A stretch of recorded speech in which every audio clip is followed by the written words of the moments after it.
So Theodore Roosevelt once said, comparison is the thief of joy. Well, if Mr. Teddy were alive today, he'd probably say comparison isn't just stealing our joy, it's robbing us blind. Now honestly, think about this. When was the last time you scrolled through Instagram without mentally comparing yourself to somebody else's highlight reel? 20 minutes ago?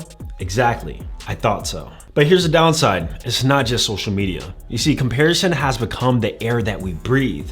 It's in how we view our bodies, measure our skills, count our dollars, and even judge the content that we create. And if you ever caught yourself thinking life felt simpler back in 2018, you're not imagining it. There was a time when our comparison pool was limited to our immediate circle, our classmates, our colleagues, and our neighbors. And now, we're just comparing ourselves to literally everyone, everywhere, all at once. Now, in the next few minutes, I'm gonna be breaking down why your brain is hardwired for comparison, and more importantly, how to stop this exhausting cycle. Because trust me, there is a way out of this comparison trap. And it really starts with just understanding what's really going on in your head. Now, I need you to understand something super crucial for me, all right? Please remember that comparison isn't just a modern problem, it's actually hardwired into our DNA, much like a lot of our evolutionary traits. Now think about our ancestors. They used to live in these small tribes, maybe about 50 to 150 people, and their survival literally depended on their ability to compare and compete. So a bot from the other side of the cave had better hunting skills. If we paid attention to his technique, it meant that we'd potentially eat better. Now, if Josh gathered more berries than anybody else, watching his routes and methods, it kept our family fed. Put simply, those who were better at making social comparisons were more likely to climb the social ladder, find better mates, and pass on their genes. So, when we keep that in mind, you can see how your anxiety about how you stack up against others is literally just an echo chamber of thousands of generations of survival instincts. But here's where evolution played a cruel trick on us. You see, your brain developed this comparison software in an environment where you only had to measure yourself against a handful of people like we just mentioned, people who you actually knew and interacted with. Now fast forward to today, and the same ancient programming is trying to process an impossible amount of data. Every scroll, every swipe, every click is triggering those same survival instincts. But instead of comparing yourself to, 150 people, you're comparing yourself to the highlight reels of millions. Our brain was never designed for this kind of volume, and that's exactly why it feels so overwhelming. You see, social media platforms, and I'm looking at you, Instagram specifically, they are engineered to show you content that triggers your comparison instincts. They know exactly what makes you stop scrolling, what makes your heart rate spike, and what makes you feel just insecure enough to keep you coming back for more. Now, let me put this in perspective. If you were to spend just 1 hour on Instagram, you might see a college friend buying their dream house, an old classmate who's getting a promotion, 3 different people's perfect morning routines. Honestly, every day I see that one. Or another example is vacation photos from places that you wish you could afford. Oh, and might I mention the 19-year-old who just made $1 million in a month. Can't forget that one. Now going back to your brain and the evolutionary programming, it literally processes each of these as a potential threat to your survival status. Each post will trigger a tiny shot of cortisol, which is your stress hormone, making you subconsciously ask within yourself, am I falling behind? Am I doing enough? Am I enough? So when Theodore Roosevelt said that comparison was the thief of joy, he had no idea how true those words would actually become. Our ancestors compared themselves just to survive, but we're comparing ourselves to exhaustion. They use comparison as a tool for growth. However, we've turned it into a weapon of self-destruction. Every time we scroll, every time we swipe, and every time we let our ancient brains run wild in this modern world, we're not just losing our joy, but we're also losing ourselves. But might I mention that I have some great news, and that is understanding why your brain plays these comparison games is the first step to breaking free from them. In fact, once you understand the evolutionary glitch, you can finally start working with your brain instead of against it. And that's exactly what we're going to describe in this video. But before I share the practical strategies, I want to discuss something that can make this process much easier. And that is having the right tools and support system in place. And that's where today's sponsor, BetterHelp, comes in. Now, as we stated, everybody struggles with comparison, self-doubt, and feeling like they're not measuring up at some point in their lives.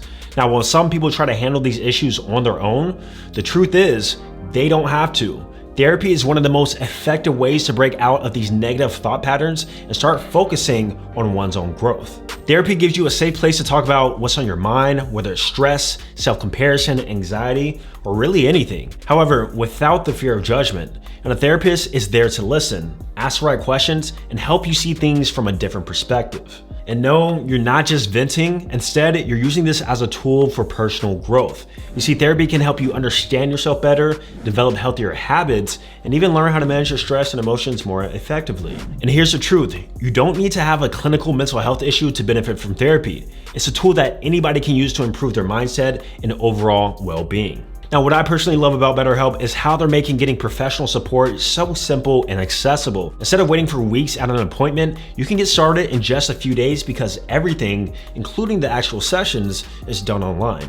Now, the process to get started is super easy. Just fill out a short questionnaire and BetterHelp will match you with a licensed therapist who will meet your needs. If your first match isn't the right fit, you can always switch out to another therapist at any time at no extra cost. BetterHelp also offers a built-in journal feature for self-reflection and group sessions on different topics. So you can even get more value beyond just one-on-one therapy. And with over 7,000 positive reviews, BetterHelp is a platform you can trust to support your mental and emotional well-being. So if you are ready to take that next step, check out BetterHelp by clicking the link down below in the description or going to betterhelp.com/Austin Dunham to get 10% off your first month. Remember, invest in your own mental well-being and start focusing on your own growth instead of everybody else's, and therapy can be the start to do that. Now, let's get into the strategies that will actually help you stop comparing yourself and fully take back control.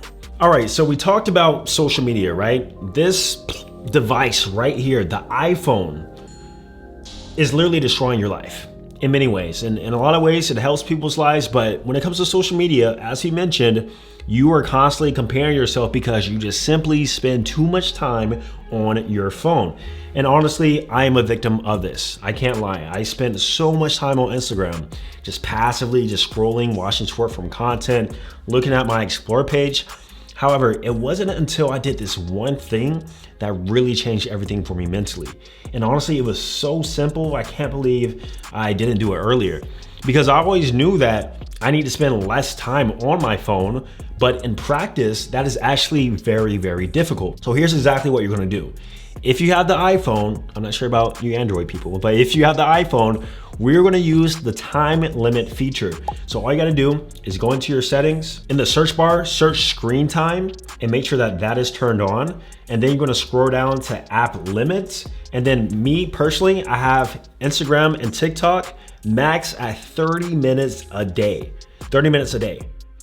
Now you wanna turn that on every social media platform you find yourself having a lot of comparison on. And I feel like Instagram is usually the most because TikTok, it's more educational, it's more fun, and I truly enjoy the comedy videos. However, I'm not sure if it's my Instagram, but every single post, what color is your Bugatti? Somebody else just bought a Lambo. This business is going crazy.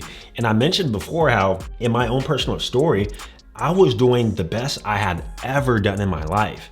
And when I compare myself to my old self, I was really proud. But time I got on Instagram, it was like, you're not shit. You need to be making more. You need to be doing better. And that really affected my mindset. So I've been having that limit for the past 6 weeks now. And not only did I realize how much I use Instagram, like per day, but it has been so good for me mentally. I'm not gonna lie to you, just simply staying off social media and only using it when I want to. For example, instead of passively just scrolling and looking at content, I use social media more so to search the content that I'm either trying to learn or want more information on. So we switched from using social media passively to now using social media actively.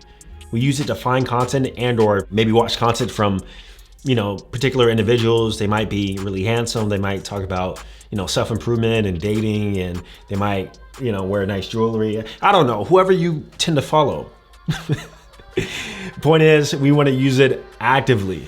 Now, here's another thing when it comes to social media is that you might find particular people who you really don't like that much, and they keep coming up telling how broke you are, how poor you are. What I did is I simply just mute or block those accounts. So practical, right? Just mute or block them. And guess what? They stopped showing up. They stopped showing up. I had to do this for a few people. I'm like, bro, I get it, man. You're selling a mentorship. It's part of the lifestyle marketing, but bro, I gotta mute your post, I gotta block you. We're still cool, we're still homies, because some of these people I actually know. But like, damn bro, every post, you don't have to be in your Lamborghini. Every post, you don't have to be flexing on the haters, you know? And we're gonna talk about later in this video how you can actually reframe your mindset to a more positive one.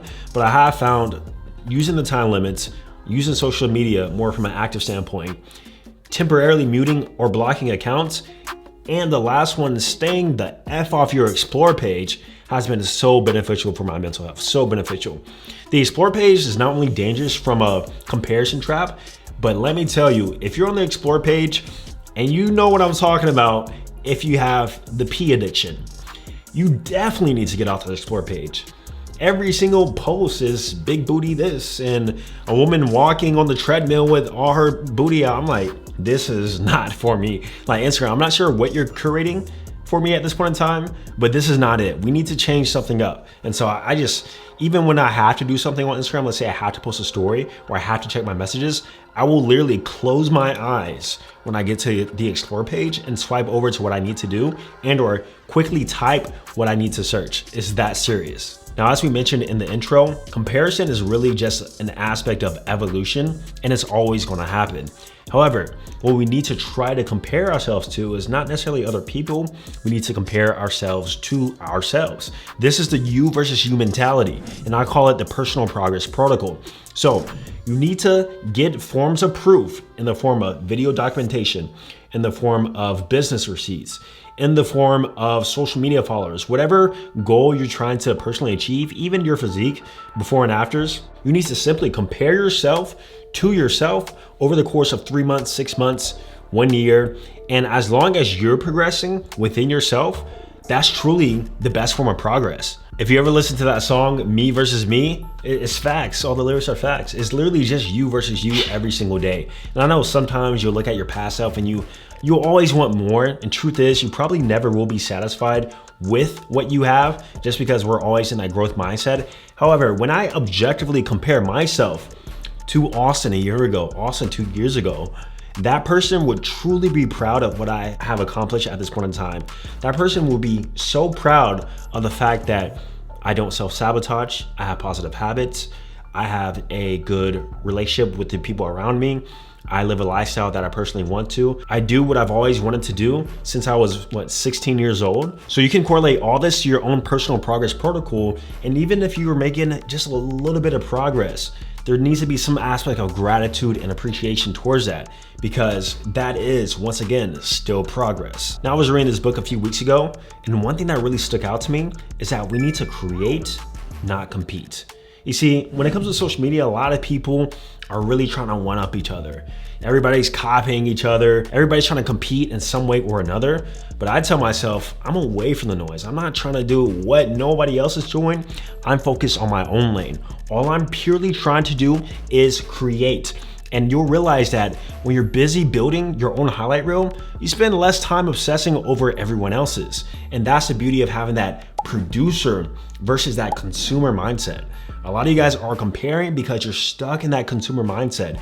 All you do is consume thousands of pieces of short form content every day. You can't even remember half the stuff you consume. But guess what everybody else is doing? The people who you're actually comparing yourself to, they're creating, they're providing value for the world. This video right now, I'm literally creating. I'm not trapped on Instagram, scrolling bored with my hands in my balls, swiping Instagram, comparing myself. No, I'm too busy creating. I'm too busy trying to provide my own value to the world in the unique way that I personally can do it. And once you actually live by this create, don't compete mentality, it makes everything so much more easier. Now, I know we talked about how comparison is bad and things you need to do in order to fix it, but on the other side, have you actually thought about how comparison can be good? I know that sounds crazy, but there's a reason why it was evolutionary embedded within us to compare ourselves. And that's because it helps us. And in some cases, it can actually help us improve. Now, this is only for some guys. However, I've realized that if we reframe that comparison into some form of inspiration, it can honestly allow you to see what is possible. So let's say that you ended up getting your dream car, but you never even fathomed in your head that you could get an Aston Martin, a Lamborghini, a McLaren, because you never saw it around you. However, once you get on social media, you're like, wait a minute, this is possible? This guy is my age and he's driving in a McLaren. Yeah, I'm proud of my Mercedes right here, but I didn't even know you could be that age and get a McLaren. So this is actually showing me what's possible. Now it's actually motivating me even more to go even harder. So there are good sides to comparison, and it's not only seeing what's possible, but also just not getting too comfortable, because comfort is the enemy of growth. If you get too comfortable with where you're at right now, it doesn't matter how well you're doing. I promise you, over time, you will probably slowly decline, because nothing ever stays the same. And as with all things, you reach one goal, you're gonna wanna hit something else. But sometimes you do in fact get comfortable. And so sometimes you can use that comparison strategically to allow yourself to not get comfortable. Like, yo, I do have my dream lifestyle, I've got my dream physique, my dream body, but damn, what color is my Bugatti? What color is my Bugatti? Why can't I afford a Bugatti? Why not? You know, let's aim for the stars. And so I know this is a different sort of reframe of comparison, but if you really try to reframe it from envy to inspiration, and the way that I do that is, if he can do it, so can I. That's literally how I'm at where I'm at today.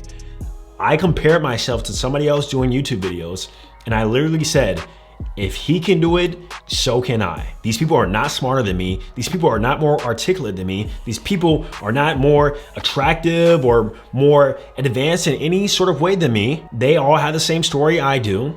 So why can't I do it too? So that in itself helps me take action, and it sparks inspiration. And truth is, it really came from comparison. But not only that, it creates a sense of urgency. Whenever you compare yourself, and you look at your current situation, you're like, yo, I gotta move now. One thing I've learned when it comes to coaching people is that if they have forever to do something, they will take literally forever to do it. So that's why we put time restrictions and time limits in place, because when people move with a sense of urgency, they're more likely to actually get it done. And comparison can really spark that sense of urgency. But guys, I say all this to say, at the end of the day, the real reason why you compare yourself to others isn't because you're insecure or because social media tricked you, or even because your ancient brain is stuck in survival mode. The number one reason that you compare yourself is because deep down, you know you're capable of doing more. That ache that you feel when you see somebody else living your dream life, that's not jealousy. That's your potential calling out to you. It's the gap between who you are today and who you could become. So maybe comparison isn't the thief of joy. Maybe it's also been trying to tell you something all along. But here's the question. Are you ready to stop using that energy to compare yourself to others and start using it to become the person you know you can be? I truly hope so. Thank you guys for watching. Don't forget to check out BetterHelp down below if you want 10% off your first month of online therapy. I'm gonna see you guys in the next video. Peace.